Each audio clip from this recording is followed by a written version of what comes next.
Now, I have to say that Peter Dutton has at last reacted to a real threat that we talked about to his campaign, a threat from right field. For weeks I've warned here that Donald Trump is hurting Peter Dutton, hurting the coalition, hurting conservative leaders around the world, actually, by association, by making also left-wing leaders look more patriotic by standing up to Trump's bullying and his tariffs and his threats. The Canadian left-wing government has gone from unelectable to favourites in their election campaign because of Donald Trump. And Albanese has also recovered in the polls since Trump hit Australia with tariffs on steel and aluminium. And with more likely tomorrow, he could, really clean up. And Labor ministers have been rubbing in this association, this alleged association with Trump, by claiming Peter Dutton is a mini Donald Trump. Peter Dutton is going to back Trump over Australia. This is Doji Dutton taking his cues, his instructions and his policies straight from the US in a way that will make Australians worse off. We don't have to adopt all of America's policies. It's all bull, of course, but finally the opposition leader has realised Trump is hurting him. And in an interview earlier today with our Sky News political editor, Andrew Clennell, got stuck in. Ultimately, what people want is a Prime Minister who can stand up for our country. And what they've seen in Anthony Albanese is somebody who doesn't have the strength or the backbone or the will to stand up for our country's interests. He can't stand up to China at the moment. So you'd have a fight with Donald Trump? If I needed to have a fight with Donald Trump or any other world leader to advance our nation's interests, I'd do it in a heartbeat. I'm not going to allow the President of the United States or the Prime Minister of the United Kingdom or anyone else to walk over me or to walk over our country. But at the moment, they see a Prime Minister who is weak and flapping in the breeze, and that's why Donald Trump has been able to stand all over Anthony Albanese now. I won't stand for that. Joining me is Andrew Clennell. Andrew, great interview. How much do you think Trump is hurting Peter Dutton, and why didn't he respond a little earlier? Well, often they wait for what they hear in the focus groups, frankly, Andrew. And I think the other issue for Peter Dutton is he needs to keep the Conservative base, that vote, those who might go to One Nation. He needs a high Liberal primary vote because he can't afford that vote leaking in preferences to Labor. So there's a lot of Conservatives who would have celebrated Donald Trump's victory in Australia. How ironic then that it could shift things a couple of percent for Peter Dutton, which would stop him getting to the lodge or having a chance of getting to the lodge in, say, minority government. I mean, when it's a close election like this, more things do matter.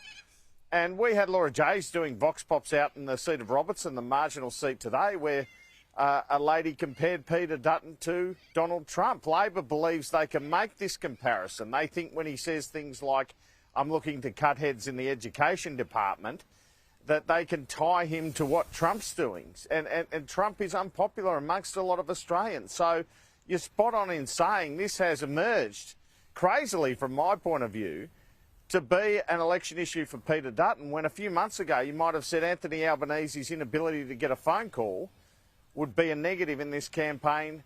A phone call with President Trump would be a negative in this campaign for Anthony Albanese. It's amazing how these kind of issues can flip. So in this response, and I was a little surprised by it, I was pleased from a news value point of view. I knew it would be a big story.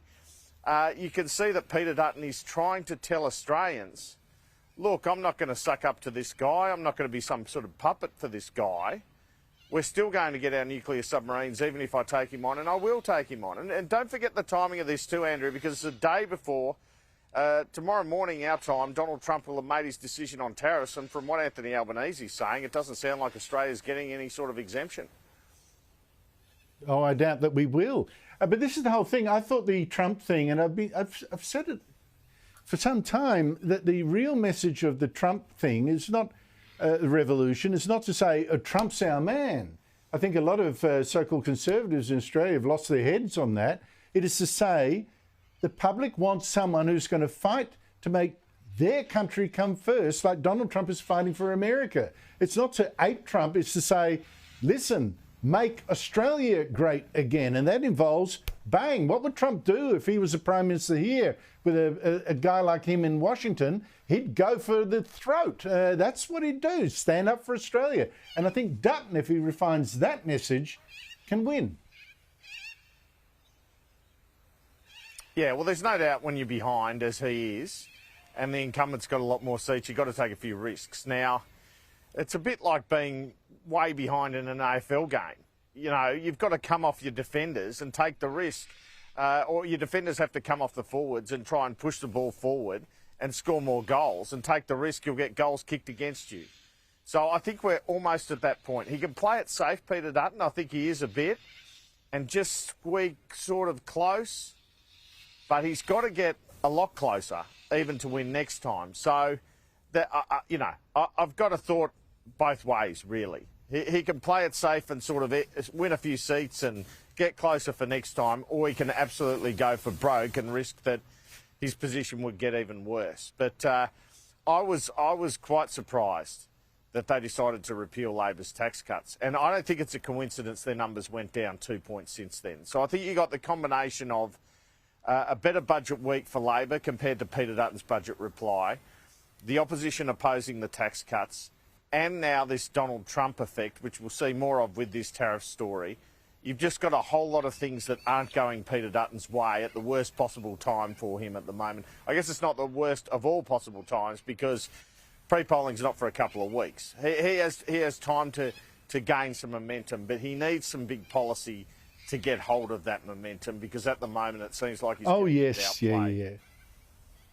No, it's too soon to panic, but they do need to change the narrative from how bad is Peter Dutton going? People are, they've got to give the media a new narrative, and I think the only moment in the next few days that's likely to give that opportunity to Peter Dutton is the debate on Sky next Tuesday. I'm not just blowing our own horn. I think that is going to be very, very important for Peter Dutton, don't you? It was absolutely critical to Anthony Albanese's chances last time after he failed to a question from me to name the national unemployment rate and failed to name the cash rate on day one of the campaign. But he was further ahead, you'll remember, Andrew. That's kind of the difference. But he recovered in that forum.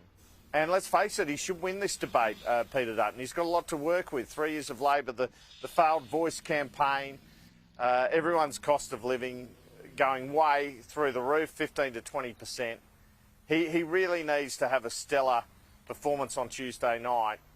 Anthony Albanese, of course, has done this before. He hasn't. So that's why I think, it's must-watch viewing if you're interested at all in this election, because it's really going to test both men out. And that sort of thing, if you win that People's Forum debate, can really energise your entire campaign and everyone involved in it. Yep. It can turn the polls and it can get momentum starting to go your way. So you're absolutely right. I totally agree with you. Tuesday night is a critical moment, one of the most critical moments in this election campaign. Yeah, I don't say that a lot of people will be watching and changing their minds on what it will do is change the media reporting, will change the story, the narrative. Andrew Clennell, thank you so much indeed for your time.